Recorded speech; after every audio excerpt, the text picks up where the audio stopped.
Sciencemancy. Drugs and neuro? All right, we'll do one of each. So we're going to start with this paper on serotonin transporters and the ibogaine complexes. What's interesting about this is that ibogaine even works on serotonin. The crazy part about ibogaine is that it works on so many. It's often talked about working on the glutamate neurotransmitters, which are the basic excitatory neurotransmitters for the brain that ketamine also work on. And so maybe that's part of the reason that it helps for depression and substance use disorders. But it's what pharmacologists call a very dirty drug.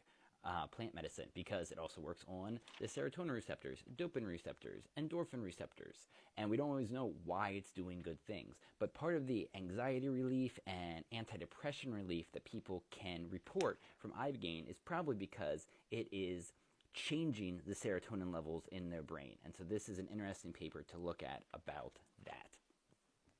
The other thing that we have here on neuro is a connectiomes making the map.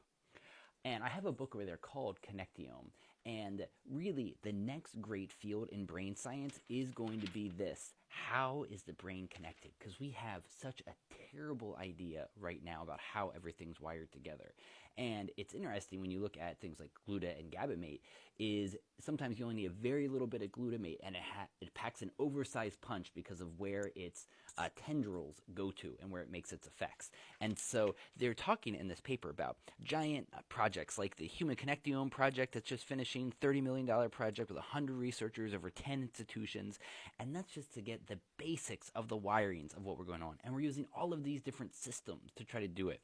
There's viruses that glow in the dark, and what we're trying to figure out is how is this brain connected to all these different regions. And it's such a tough technical problem.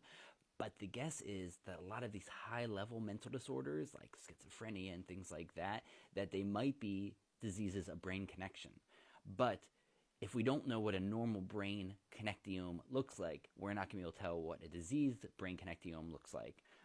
But it does suggest that's why cannabinoids and the classic psychedelics can be so helpful, is they form new brain connections as well as forming new brain cells.